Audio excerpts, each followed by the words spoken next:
다음 내용을 좀 가보겠습니다. 앞서서 뭐 일면기사 때도 소개해 드렸는데요. 오늘 국민의힘 대선 후보가 발표됩니다. 오후입니다. 오후 3시 조금 못 돼서 한 2시 40분 좀 넘으면 이제 관련된 행사가 시작이 되고 이제 발표가 나올 예정이에요. 그와 관련된 기사 좀 소개해 드리겠습니다. 먼저 첫 번째 기사입니다. 4명의 후보가 다 공통적으로 말하는 내용이 있어요. 이재명은 내가 잡는다. 그러니까 여당의 대선 후보하고 대적할 사람은 나다. 이 뜻이에요. 오늘 대선 기호 2번 결정된다. 이렇게 돼 있습니다. 여기 보시면 가운데로 가겠습니다. 제목입니다. 어제 모습이에요. 경선 마지막 날. 어제 오후 저녁 한 5시까지 뭐 운동할 수 있었죠. 후보들 일제히 이재명 때리기를 했다. 그리고 뭐 경기도를 찾아서 새몰이도 하고 대장동 공세도 이어가고 공통점은 이재명 후보와 관련돼 있다는 거예요. 그리고 당원 투표율 64%로 역대 최고를 기록했다. 이 얘기입니다. 자, 그럼요. 어제 4명의 후보들 어떤 모습이었고 어떤 얘기를 했는지 모두 준비했습니다. 보시죠. 용기 내서 이렇게 버티시는 거 보니까 저도 좀 마음이 짠하지만 어쨌든 저희가 이번에 반드시 정권 교체해서 이분들 더욱 따뜻하게 보듬겠습니다. 네. 그래서 좀 아쉬움은 없으셨는지. 뭐 아쉬움이 없을 수 있겠습니까? 그러나 하여튼 최선을 다하는 것밖에 뭐 달리 드릴 말씀이 없습니다. 여기가 경기도 차배수의 본거지입니다. 어차피 본선에 들어가면 경기도가 관건이 될 겁니다. 그래서 오늘 마지막 경선 일정을 경기도에서 마치고자 합니다. 이제 본선에 여러분들이 앞장을 서주지 않으면 본선을 치를 수가 없습니다. 그분들은 대부분 자기 발로 걸어 입당을 했고 자원에서 최근에 입당하신 분들이기 때문에 그만큼 이번에 투표에 적극적으로 참여했을 거라고 보고 그분들은 당협위원장들, 국회의원들이 뭐 누구 찍어라 이런다고 그런 오다가 잘 먹히지 않는 소신 투표를 할 거라고 저는 생각을 합니다. 그분들에게 굉장히 기대를 하고 있고요. 특히 수도권 젊은 층 당원들에게 저는 큰 기대를 하고 있습니다. 저는 분리할 건 없습니다. 왜냐하면 그렇게 새롭게 들어오신 분들은 나름대로 상황들을 보면서 정권 교체를 어떻게 해야 이룰 수 있는가에 대해서 더 고민을 많이 하시는 분들이죠.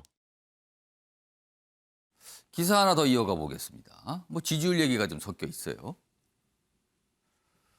당원 투표율 64% 기록해서 흥행은 했다. 그리고요. 마지막 적합도 여론조사 결과가 어제 공개가 됐는데 윤홍 동률로 나왔습니다. 이러기도 참 쉽지 않은데요.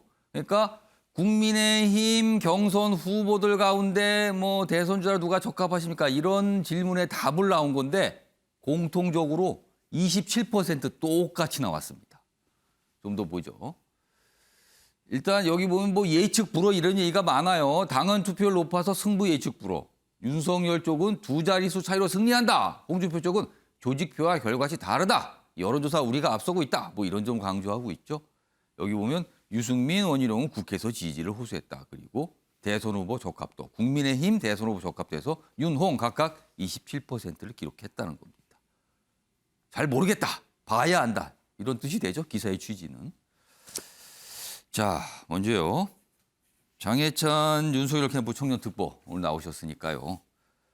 왜 우리 후보가 국민의힘 대선 후보가 될 거라고 본다. 지금 된다고 확신하시잖아요, 지금. 왜 된다고 보시는 거예요? 설명 좀 해주세요. 정권 교체를 바라는 민심이 압도적으로 윤석열 후보를 지지하고 있기 때문입니다. 예. 일관되게 여러 여론조사, 뭐 ARS도 있고 전화 면접도 있지만 어느 기관의 여론조사를 막론하고 정권 교체를 바라는 응답자층, 그리고 국민의힘을 지지한다고 밝히는 응답자층, 또 문재인 정권이 잘못하고 있다고 응답한 응답자층에서는 압도적인 격차로 윤석열 후보가 우위를 드러냈었기 때문에 이게 결국 50대 50의 조사에서 당원 투표 비율 이 절반 50%에서 굉장히 큰 격차가 나지 않을까 많은 전문가들이 그러니까 당원 투표에서는 확실히 자신이 있다 이 말씀인가요, 지금요? 네, 그렇게 예상을 하고 있는 것 같고 특히 이번 3차 본경선 같은 경우는 8월, 9월에 신규 입당한 분들에게 투표권이 주어지는데 이게 단순히 현역 국회의원이나 당협위원장들이 윤석열 후보 국민 캠프에 많이 합류해서 유리하다는 것이 아니라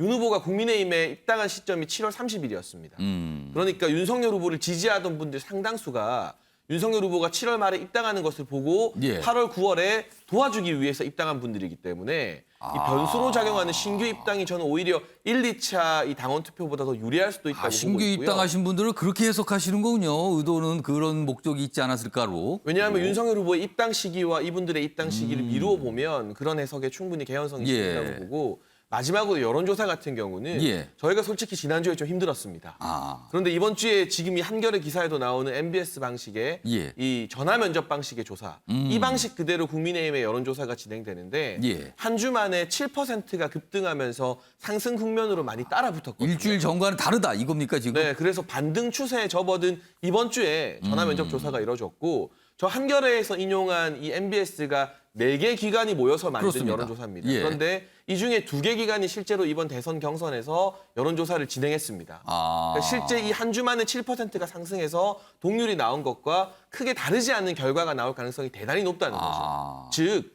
국민 여론조사에서는 변별력이 그렇게 크지 않을 것으로 보이는데 당원조사에서는 그동안 국민의힘 지지층에서 격차가 컸던 만큼 예. 굉장히 많은 차이가 발생하지 않을까. 그래서 최종적으로는 두 자릿수 이상의 승리를 기대할 수 있지 않을까 캠프에서는 관망하고 있습니다. 그러니까 윤석열 캠프의 장해찬 청년 특보 말수는 우리 후보가 될 이유는 많다 지금 여러 가지를 설명해 주셨어요. 자, 그 얘기를 옆에서 곰곰이 듣고 계셨는데요. 홍준표 캠프의 여명 대변인, 우리 후보가 왜 국민의힘 대선 후보가 되는가? 그 이유 설명해 주세요. 예, 우선 홍준표 후보 같은 경우에는 여야 통틀어서 2030의 압도적인 지지를 받고 있는 후보입니다. 최근 선거 추세를 보면요. 우리 당의 경선 선거 추세를 봤을 때 우선 당대표 선거 그리고 그 전에 서울시장 재보궐 선거가 있었는데 예. 그때 2030의 압도적인 지지를 받는 후보에게 당심이 결국에는 끌려가는 그런 추세를 보여줬거든요. 최근에 여론조사 추세를 봐도 그렇습니다. 저희 후보는, 그러니까 홍준표 후보의 같은 경우는 예. 지지율 5%에서 시작해서 계속 차곡차곡 쌓아 올린 지지율이란 말이에요. 예. 그 당원 모바일 투표가 진행되기 바로 전날 발표한 KBS와 한국 리서치의 여론조사 결과를 보면요. 예. 홍준표 후보만 이재명, 안철수, 심상정 후보와의 4자 대결에서도 그리고 이재명 후보와의 양자 대결에서도 그리고 국민의힘 적합도에서도 예. 모두 1위를 기록한 홍준표만 이기는 그러한 결과가 나왔습니다. 저는 그래서 이 KBS와 한국 리서치의 여론조사 결과가 저는 우리 경선의 향방을 보여주는 바로미터였다고 생각을 하고요. 예. 저는 이렇게 생각을 합니다. 이번 경선이야말로 서울시장 경선과 그리고 당대표 선거에서는 통하지 않았던 구태 조직 선거가 아직까지 유효한지 아닌지를 입증하거나 반증하는 계기가 될 것 같은데요. 예. 의례적으로 경선 때마다 조직 선거가 동원할 수 있는 그런 투표율이 있습니다. 하지만 예. 그것을 훨씬 상회하는 이번 경선에서의 투표율이 나왔다는 것은 예. 투표를 하기 위해 들어온 적극 지지층들이 반영된 결과이고 저는 그 적극 지지층이 홍준표 후보에게 정권 교체의 열망을 밀어주고 있다고 보고 있습니다. 지금까지 평가는 홍준표 후보는 당원들 대상, 그러니까 당원 투표, 당원 지지율에서 조금 윤석열 후보에 뒤진다 이런 평가가 있었는데 그 부분은 좀 어떻게 보세요?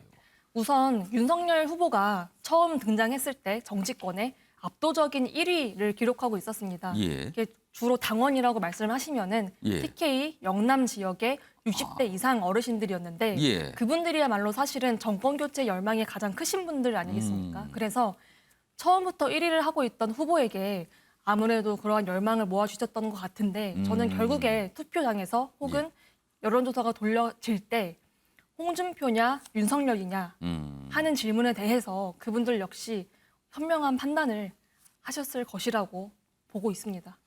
자, 두 캠프에서 나오셨어요. 각각 우리 후보가 왜 된다 그 이유들을 좀 설명했어요. 일단 오후에 뭐 3시 전에 다 나옵니다. 결과는 보면 알겠죠. 한 명의 이름이 최종 후보로 발표가 될 겁니다. 또 모르죠. 지금 다른 4명이 경쟁 중이에요. 모르는 겁니다. 지금요 상황은요. 지금. 자, 다음 기사는 이제 경선 이후를 좀 생각하는 기사예요. 기사가 좀 뭐 두 가지가 있는데 먼저 첫 번째 보겠습니다. 역겹다. 뭐 이런 비방하는 얘기까지 나왔어요. 역겹다 비방에 고소까지 했는데 윤홍유원 이거 경선 끝나고 이거 원팀 될까? 이겁니다. 이 기사는요. 여기 이준석 대표는 여당을 반면교사로 삼아서 뭉쳐야 한다. 그러니까 여당이 좀 원팀이 만만치 않았다. 원팀 꾸리기가 지금도 그게 진행 중인데 여당을 반면교사로 봐야 됩니다. 우리는 그러지 말아야죠. 이런 얘기를 해요. 자, 그럼요. 여기서 이준석 대표의 이야기 확인해 보겠습니다. 들어보시죠. 이제 선거 후가 더 중요합니다. 화학적 결합은커녕 갈수록 결속력이 저하되는 민주당을 반면교사 삼아 우리 당의 모든 당원과 지지자들은 의견을 모아야 합니다. 단합하면 정권 교체를 이룰 수 있고 흩어지면 우리는 각계격파 당할 것입니다. 기사 하나 더 보죠. 역시 이제 경선 이유를 다루고 있어요. 윤홍 공천 협박 의혹 고소전. 서로 이제 고소를 하는 거예요. 뭐가 이건 뭐 불법이네 아니네 뭐 이런 주장들을 지금 하고 있는 거죠. 경선 뒤 두 쪽 날까 우려 커졌다.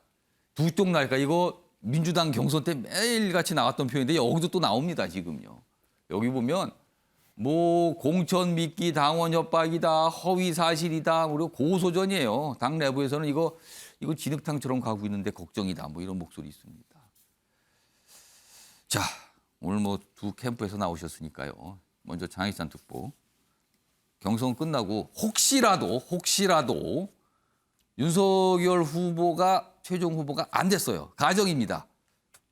원팀 잘 될까요? 일단 저는 그런 가정을 전제한 질문에 대해서 아. 바로 어제 김종인 전 비대위원장이 이런 답변을 했습니다. 예. 만약 이런 거 없다.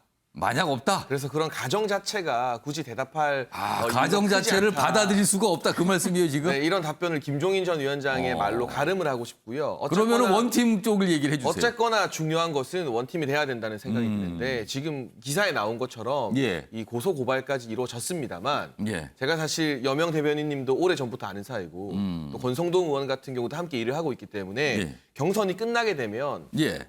책임지고 두 분의 화해를 주선하겠다. 그리고 이 경선 과정이 아무리 치열했다 하더라도 정권 교체를 바라는 민심과 당심의 열기가 워낙 뜨겁기 때문에 예. 어느 후보 측이라 한들 그게 후보도 물론이고 다른 후보를 도왔던 캠프의 구성원이라 하더라도 감히 정권 교체를 바라는 이 뜨거운 열기를 배반할 수는 없을 거라고 생각을 합니다. 그래서 정권 교체라는 대의 명분 아래 우리 모두가 모일 수 있다는 예. 생각을 당연히 하고 있고요. 그리고 특히나 이 여명 대변인님도 그렇고 저도 그렇고 예. 이 청년 세대 아니겠습니까? 예. 2030 청년들의 지지를 또 홍준표 후보가 굉장히 많이 받고 있는 부분이 있는데 우리 그거는 인정하시는군요. 그럼요. 윤석열 당연한 캠프에서도. 부분이죠. 오. 그래서 그런 부분에 대해서는 또 배우고 싶은 부분도 많고요. 그래서 이 각 캠프에 몸담았던 이 청년들이 먼저 주축이 되어서 손을 잡고 원팀을 구성하는 그런 모습도 또 이준석 대표님과 함께 그려보면 좋을 것 같고 어쨌거나 어제까지는 정말 치열한 경선이었습니다. 열기가 예. 과열된 양상도 있었습니다만 예. 이준석 대표님이 말한 것처럼 민주당의 사례를 좀 반면 교사 삼아야 된다는 공감대는 예. 국민의힘 모든 주자들 가운데 있는 것 같습니다. 그리고 어느 후보, 어느 캠프도 혼자서는 이길 수 없다. 예. 팀을 만들어서 함께 이겨야 된다는데 예. 다들 동의하고 있기 때문에 경선이 끝나고 나면 오늘 이 전당대회 자리에서도 증명되겠지만 이긴 후보가 이 패배한 후보들에게 손을 내밀고 또 석패한 후보들이 기꺼이 또 이긴 후보를 축하해주는 그런 축제의 장이 만들어질 거라고 보여집니다. 한 가지 말씀드리고 싶은 게 바로 며칠 전에 이 더불어민주당의 선대위 발대식이 있었습니다. 그렇습니다. 그런데 그 자리에서 다들 화이팅을 외칠 때 이낙연 전 대표 같은 경우는 팔짱을 끼고 두 눈을 감고 있더라고요. 그리고 이낙연 캠프의 서른 이 선대위원장 같은 경우 이번에 예. 공동 선대위원장으로 예. 하기였지만 이재명 후보 앞에서 선대위가 출범하는 날인데 대선 후보들 다 고만고만하다 죄를 뿌리고 그렇습니다. 남미로 2주간 출장을 가셨습니다. 이런 말도 안 되는 일이 지금 민주당에서 벌어지고 있기 때문에 국민의힘은 절대 그런 일이 벌어지지 않을 것이라는 예. 그런 결연한 각오를 모든 후보와 지도부가 하고 있지 않을까 싶습니다. 제가 드린 질문할 때 가정을 했는데 그 가정을 거꾸로 윤석열 후보가 됐을 때 가정을 하면서 원팀 얘기를 좀 해주셨어요. 자, 여명 대변인께서 똑같은 두 가지 가정 하겠습니다. 뭐 홍준표 후보가 됐을 경우 안 됐을 경우 이거 원팀 어떻게 잘 되겠습니까? 예, 우선 민주당의 경우에는 우선 민주당 자체가 구성원들이 우리는 국가 경영 능력보다는 어쨌든 도덕적 우월성을 갖고 있다라고 강조하는 집단인데 예. 지금 수천억대 부동산 개발 비리에 몸통으로 지목되고 있는 이재명 후보입니다. 그렇기 때문에 어떻게 이재명이라는 사람이 우리의 예. 대표 주자가 될 수 있을까라는 생각들을 아직도 여전히 많은 민주당원들이 하고 있기 때문에 예. 원팀을 구성하는 데 있어서 좀 방해가 되고 있는 요소라고 보고 있고요. 예. 저희 후보가 지금 국민의힘 네 후보 모두가 예. 고작 대통령 후보자가 되는 것이 목표가 아니지 않습니까? 누가 가장 국민과 당원의 예. 정권 교체 열망을 잘 짊어지고 아. 실현시킬 수 있느냐의 예. 문제거든요. 저는 그렇기 때문에 만약에 경선에서 떨어진 후보들이 예. 힘을 모아주지 않는다는 것은 저는 우리 당에서는 가정하고 상상할 수 없는 일이라고 보고요. 있을 수 없는 일이다. 만약에 그럴 그거는. 경우에는 정말 국민의 정권 교체의 열망을 배반하는 행위이고 또는 해당 행위까지 생각을 하고 있습니다. 해당 행위라고. 예. 지금 우리 경선이 예. 되게 치열한 모습인데 사실 경선이 치열하다는 것은 그만큼 국민의힘의 경선 자체가 흥행을 하고 있는 것이고 그만큼 국민 관심도가 높다는 것이거든요. 예. 치열할수록 검증된 후보가 나타날 것이고 저는 그렇기 때문에 비록 상대 후보 캠프 간 공방이 있다고 하더라도 예. 저는 결국에는 원팀이 될 거라고 보고 있고 장예찬 평론가 같은 경우에도 저희 진영에 예. 정말 좋은 스피커 중에 한 분이십니다. 전 그래서 저희 후보가 되더라도 여전히 방송에서 좋은 역할을 해주실 것이라고 기대하고 있습니다. 두 캠프의 청년 참모들인데 분위기 괜찮습니다. 지금요 원팀들 다 약속하셨어요. 사실상. 원래 바꾸려는 쪽이 더 절박하기 때문에 예. 정권을 가지고 있는 민주당 같은 경우는 소위 지난 4년 동안 권력의 단맛을 보지 않았습니까? 그리고 그 권력에 힘입어서 화천대유 같은 게이트도 터뜨렸고요. 그러다 보니 원팀이 안 되고 저는 그 이낙연 후보가 눈 꼭 감고 남들 다 화이팅하는데 화이팅 안 하는 장면이 참 인상적이었는데 바꾸려고 하는 측은 절박하기 때문에 예. 원팀이 훨씬 더 잘 될 거라고 봅니다. 가만히 듣고 김관욱 교수님 아까 발언기 요청하셨죠? 지금 이제 두 분은 이제 각각 예. 자신이 미는 후보가 당선이 될 것을 전제로 해서 지금 얘기를 하고 원팀 있더라고요. 강조한 건 그 원팀이 다 전제가 자연스럽게 있다. 될 것이다. 지금은 누구인지 모르니까 이제 그렇게들 이제 덕담 비슷하게 하는데 예. 사실상 이렇게 되고 나면 그때부터는 얘기가 완전히 달라질 수 그럼 있거든요. 그 뜻은 민주당 보세요. 지금 그 얘기가 좀 그런 생략되신 효과는 거예요? 뭐 없을 수 없다. 뭐 저는 반드시 있을 수밖에 없다라고 예. 봐요. 지금의 어떤 상황들을 본다 예. 그러면 뭐 고소전까지 지금 진행되는 상황 속에서 갑자기 딱 끝나고 모든 것이 다 없었던 일로 되는 것도 아니고 중요한 건 이겁니다. 누가 됐을 때 시너지 효과가 더 나오느냐라는 예. 부분인데 여기에서 뭐 장혜찬 평론가 듣기 좀 거북하겠지만 예. 사실은 홍준표 후보가 됐을 때 시너지 효과는 더 나옵니다. 왜냐하면 지금 중도층이라든가 2030은 사실 이 홍준표 후보 외에는 지금 이렇게 거머쥐고 있는 분들이 없거든요. 예. 이분들이 홍준표 후보가 아니라 윤석열 후보나 또 다른 분들이 됐을 때 계속 여기 머문다는 보장은 없어요. 그러면 이분들은 이제 정치 색깔도 굉장히 옅습니다. 예. 언제든지 떠날 수 있기 때문에 지금 상황에서는 이분들이 다 같이 할 수 있는 원팀이 된다는 보장은 없는 것이다. 이렇게 보는 거예요. 지금 이제 국민의힘 입장에서는 상당히 좀 약간 우려되는 그런 부분들을 지적을 해주신 거예요. 그러면서 뭐 확장성 이런 게 겉들여 주셨는데 뭐 결과 오후에 봐야 합니다. 그리고 그 이후 상황도 보면 압니다. 원팀으로 부드럽게 가는 건지 아니면 한바탕 요동을 치면서 가는 건지 뭐 이런 겁니다. 이런 상황에서요. 민주당의 속내는 무엇일까? 민주당이 지금 이걸 바라보고 있잖아요. 이 경쟁 정당의 대선 후보가 결정되는 과정을 쭉 지켜보았거든요. 그 사안과 좀 관련돼 있습니다. 기사 보겠습니다. 다음입니다. 여기에는 저 안철수 국민의당 대표, 이제 대선 후보입니다. 등장합니다. 이준석, 안철수 단일화 신경전이다. 이거 며칠째 계속되고 있어요. 이 섣부른 교섭 안 된다. 안 대선 후보 권한이다. 이거 빠지라는 거네요. 그러면은 지금 이 얘기는 뭐 이런 얘기들이 오가고 있는데요. 다음 화면을 좀 보겠습니다.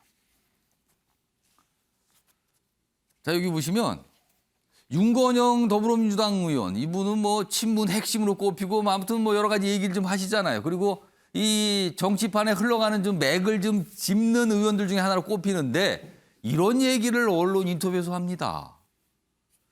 안철수 대표 출마 뭐 당연히 할 수 있다고 하는데 아무리 단일화의 아이콘이라고 하지만 최소한의 자존심이 있다. 안철수 대표도 자존심 있다. 이건 뭐죠? 계속 뭐 완주하라는 뜻인가요? 듣기에 따라서 여러 가지로 들릴 수가 있어요. 그래서 이게 혹시 민주당의 속내가 이거인가? 뭐 이렇게 좀 생각도 드네요, 지금요. 자, 그럼요. 이와 관련된 영상도 준비했습니다. 들어보시죠. 등판은 뭐 우리 헌법에 보장된 권한을 행사하시는 거니까 저는 뭐 당연히 할 수 있다고 생각하는데 안철수 대표가 지난 시절에 국민의힘 분들한테 많이 당하신 것 같아요. 안철수 대표가 아무리 단일화의 아이콘이라고는 하지만 전 최소한의 자존심은 있다라고 생각을 하거든요. 계속 말씀드리지만 그만큼 당했는데 이게 사람 마음이라는 게 쉽게 안 풀어지거든요. 그러니까 이거예요. 안철수 대표 자존심 있어요. 그리고 그만큼 당했는데 또 당하겠습니까? 그리고 뭐 끝까지 갈 수 있는 거 아닙니까? 약간 이런 분위기로 얘기를 해요. 그러니까 뭐가 완주 얘기를 하는 것 같단 말이에요, 지금요. 오창석 평론가. 민주당의 속내는 안철수의 대선 완주를 바란다. 그렇다고 보세요? 글쎄요, 그렇기보다는 이제 지금 양당 이제 오늘 결정되는 국민의힘 후보와 예. 민주당 이재명 후보를 제외하고 지금 여론조사를 돌려보면 대부분 20% 정도는 모른 무응답층이 있습니다. 그리고 이 모른 무응답층이 어디로 향할지 아직 결정이 되지 않았다라고 보는데 예. 전 투표용지 인쇄하기 전까지 흔히 말하는 새로운 물결의 김동연 후보, 예. 그리고 국민의당의 안철수 후보, 정의당의 심상정 후보가 어느 정도 유의미한 득표율을 보이고 있을 것인가, 그러니까 지지율이라고 표현하겠습니다. 예. 지지율을 어느 정도 보이고 있을 것인가 가장 중요할 것이라고 생각이 들고 만약에 투표용지 인쇄되기 전이었지만 뭐 내년 1월쯤에 예. 국민의힘 후보로 선출된 후보가 안철수 후보 단일화 없이도 승리할 수 있다라고 여유롭게 느껴진다라고 하면은 예. 그냥 그대로 완주할 가능성이 있겠죠. 단일화를 굳이 제시하지 않고. 그러니까 여기에서 안철수 후보의 지지율이 크게 도움이 되지 않는다는 것은 민주당 후보와 안철수 후보를 더한다 하더라도 그것보다 국민의힘 후보가 많이 받을 경우에는 많다면 사실 뭐 그렇게 급할 건 없거든요. 그렇다면 그냥 안철수 후보만 사실 마음이 다르게 될 겁니다. 그러면 그렇기 때문에 국민의힘 후보가 향후에 어떤 지지율 흐름을 보니까 이게 중요한 거라는 거네요, 지금요. 저는 그게 가장 중요할 것이라고 보고요. 지금 국민의힘 후보가 누가 될지 모르겠지만 어쨌든 홍준표 후보 아니면 윤석열 후보가 될 가능성이 매우 높지 않습니까? 그리고 민주당은 이재명 후보고. 근데 이 두 후보가 모두 사실은 비호감도가 좀 높은 편입니다. 예. 그 비호감도가 높기 때문에 조금만 실수해도 또 지지율이 갑자기 급락할 수도 있습니다. 그 양당 모든 후보에게 가지고 있는 이제 리스크라고 볼 수가 이른바 있는데 좀 약간 불안정성이 있다는 거네요. 네, 불안정성이 있죠. 그렇기 예. 때문에 이 부분에 대해서 만약에 또 급격하게 무너지는 후보가 또 나온다라고 했을 경우 예. 아무리 정권 교체 여론이 높다 하더라도 저 사람은 우리나라의 대통령으로 앉힐 수 없다라는 국민의 민심이 분명히 있거든요. 그렇다면 그런 것이 작용할 경우는 완주할 수밖에 없는 상황으로도 갈 수가 있다. 그렇기 때문에 민주당에서는 여러 가지를 열어두고 아마 생각을 하고 있는 것이 아닌가라는 생각이 들고. 근데 민주당 네. 안철수 후보가 완주할 경우 민주당한테 유리한 거예요? 현재로서는 유리한 구도라고 볼 수밖에 없는 것이 안철수 후보가 어쨌든 국민의힘 오세훈 현 시장과 단일화에 나섰기 때문에 민주 진보 진영으로 분류하기는 어렵습니다. 그렇죠. 아무래도 예전에- 그쪽에서 경쟁을 했기 때문에. 네, 예전에 뭐 이미. 현재 국정원장인 예. 박지원 원장 같은 경우는 진보로 위장 취업한 보수였다 이런 표현을까지 쓰셨거든요. 그러니까 지금은 이제 보수 후보로 분류하는 것이 맞기 때문에 범보수 단일화로 했을 때는 민주당에게 리스크가 있는 건 사실인 것이고 뭐 그런 거 따져봤을 때는 민주당은 완주하는 것이 훨씬 더 도움이 된다고 생각하고 있을 것 같습니다. 그러니까 윤건영 의원의 말은 민주당의 속내겠네요. 그러면은 자존심 있지 않아요? 당할 만큼 당하셨는데 이 얘기를 꺼낸 거란 말이에요, 지금요. 김가락 교수님. 네. 이런 얘기가 나온 걸 보니까 지금 사실은 심상정 정의당 후보 지금 완주한다라고 아주 못을 박았어요. 더 이상 묻지 마라. 마지막으로 얘기한다. 완주다. 정권 교체 내가 한다. 이렇게 얘기했거든요. 근데 사실 심상정 후보의 완주는 민주당의 부담이잖아요, 사실은. 그렇죠. 그거를 상쇄하는 효과를 생각하는 지금 거고. 안철수 대표도 사실 완주한다고 얘기하고 있어요. 예. 이게 진영 대 진영의 반사 효과가 있거든요. 거울 효과가 있습니다. 지금 윤건영 의원 같은 경우는 안 대표가 계속해서 나가면은 야권표가 분열돼서 민주당 후보에게 유리할 것이다라고 생각을 하는데 예. 이렇게 되면 심상정 후보도 단일화 안 해요. 그러면 이제 다자전으로 그러면 가는 거죠. 범여권표도 또 분열된다는 그렇죠. 거죠. 분열되는 거죠. 그런데 지금 국민의힘이나 국민의당이나 지지자들의 대부분은 예. 사실은 안철수 대표가 안 나가길 바랍니다. 정말 그렇다면- 그렇게 보시는 거예요? 아니 거기 오. 이제 여론조사 결과가 그렇게 나와 있어요. 그러니까 그만큼 이제 야권 단일화가 이루어져서 정권 교체를 하라는 거거든요. 그 압력이 있다, 그 지금. 압력이 이렇게 있는데 그렇다 그러면 그걸 계속해서 안철수 대표가 그렇게 무릅쓰고 유지할 예. 수 있느냐라는 것이고 만약에 유지한다 그러면 심상정 후보도 계속해서 다자전으로 가는 거죠. 그런데 만약에 이제 여기서 단일화한다 그러면 심상정 이쪽도? 후보도 굉장히 혼자 서 있기 어렵습니다. 그러면 혼자 서 있다 그러면 유권자들이 표로 단일화할 수도 있어요. 그러니까 지금 요거는 양쪽 진영이 서로에게 영향을 미치는 이런 작동되는 부분에 어떤 메커니즘이 작동하고 있기 때문에 예. 딱히 뭐 안철수 대표가 나오는 것이 뭐 유리하다 불리하다 이거를 지정하기가 쉽지 않죠. 맞물렸다는 거. 안철수 후보의 완주는 심상정 후보의 완주와 맞물려 있고 아닌 것도 맞물려 있고 뭐 이렇다는 해석이시네요, 지금요. 일단 뭐 전망들 좀 말씀해 주셨습니다. 근데 민주당의 속내는 아무래도 안철수 대표가 끝까지 가면 좋지 않을까 뭐 이런 것 같아요, 지금 말하는 분위기로 보면은요.